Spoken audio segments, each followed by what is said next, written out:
I clutched the keys so hard they drew blood, a crimson bead blooming on my palm. That cabin was my anchor, proof I could carve out something untouched, something mine.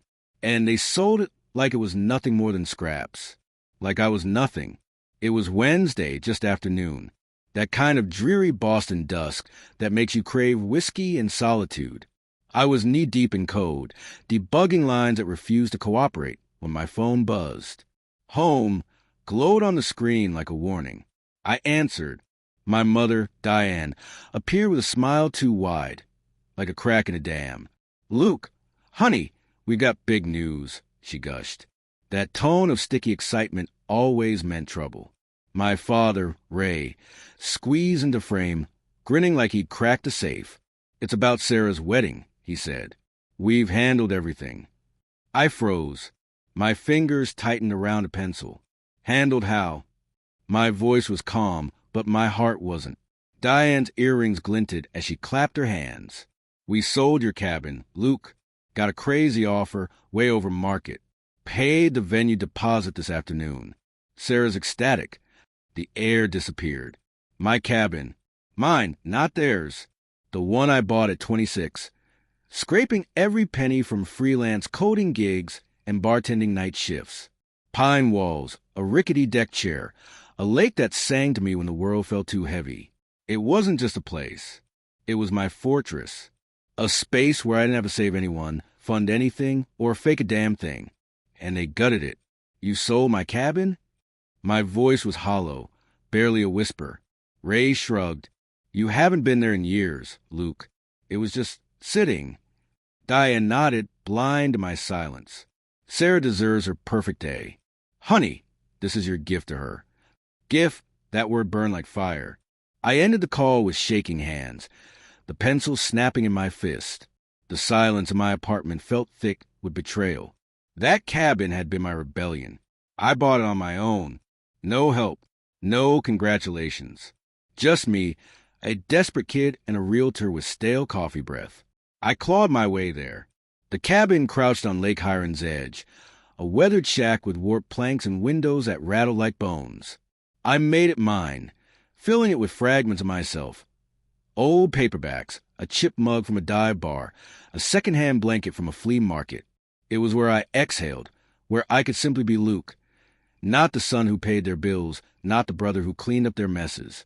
I kept it secret for nearly 2 years. When I finally told them, Diane just sipped her gin and said, "Sounds lonely." Ray didn't even look up from his phone. But they knew where the spare key hung. They knew where I stashed the deed. They knew I'd been sending money. $1, $700 for their rent, $100 for Sarah's phone bill, thousands for her design courses. I never added it up.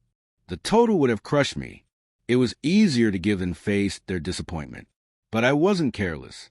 For years ago, I quietly transferred the deed into a holding company, Ironwood Trust, a legal firewall I built back in college, a just-in-case. I called my friend Nora, a lawyer who didn't blink at hard truths. "Luke," she said after I laid it all out. Her voice was steel. "They didn't sell your cabin. They sold something they had no right to. That's fraud. Heavy fraud." I opened my laptop. My fingers were steady. I pulled up the encrypted files, the deed, the transfer, everything under Ironwood.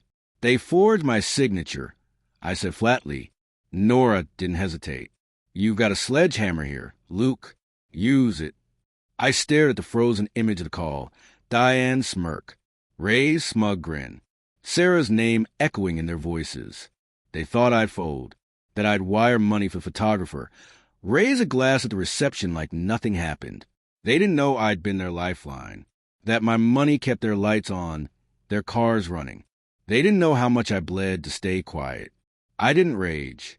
I didn't break. I built a plan. Nora and I drafted papers, cold, precise, and lethal. Within 36 hours, a notice landed on their doorstep. Unauthorized sale. Funds seized. Ironwood Trust asserts legal ownership. No warnings. Just facts. I reopened our family group chat, quiet for over a year, and typed, "Check your mail." Then I shut it and poured myself a bourbon. The fallout was immediate. Diane's texts were frantic. Luke, what's this letter? It's a mistake, right? Ray's were curt. Call us. Immediately. Sarah's was pure venom. You're torching my wedding over a stupid shack. I didn't respond. I forwarded everything to Nora. By morning, the wedding planner, Leah, was emailing me. Tone unraveling. Payments are failing. The venue's pulling the date. Please respond. Sarah's Instagram was still perfect. White dresses, rose petals, captions about forever. But the cracks were showing. Vendors fumed. The florist demanded cash. Leah's final email was desperate. My business is sinking. Luke, what's happening? I stayed silent. I filed an injunction. The court moved fast, surgical. A restraining order froze the sale and flagged the funds. The family chat exploded. Luke, the bank's calling. What have you done? You're ruining us. I muted them all. At 2 a.m., my phone buzzed again. Diane's voice was broken, a whisper. Luke, please. We didn't mean it. We thought you wouldn't care. Ray sounded smaller. We needed it for Sarah. I let the silence stretch. You've had my money, I said slowly. For years. My checks kept you alive. My silence kept you safe. And you stole from me anyway. Diane sobbed. We didn't know it was you. I almost laughed. You didn't want to know. Knowing would have meant owning what you did. I hung up. My pulse was calm. My hands didn't shake. They weren't calling to make things right. They were calling because their world was burning, and I wasn't putting out the fire. The news broke 3 days later. Family accused of fraud to fund extravagant wedding. Leah gave a tearful interview. Vendors unpaid. Her reputation in ruins. Sarah's Instagram went dark. In court, I spoke in numbers and dates. No anger. Just facts. Diane and Ray sat like statues. Sarah screamed, calling me spiteful before security let her out. The judge didn't flinch. You didn't just break the law, he said. You broke your son. I went back to the cabin once. The lake was still. The air smelled like cedar. But it wasn't mine anymore. Not really. It was a husk, a dream I had outgrown. I left the keys on the table, turned around and didn't look back. Back in Boston, I deleted their numbers. Opened a new account. Untouchable. A detective called a month later. Your case cracked something open, he said. 5 more kids reported their parents for theft. You lit a spark. I nodded into the quiet. Good. But here's what they never saw. The money I sent them all those years, it came from the cabin. I leased it every spring to artists and writers who loved its quiet like I did. Those checks, $900 a month, were from the very place they stole. They didn't just take my refuge. They sold the thing that kept them alive. They sold their own survival.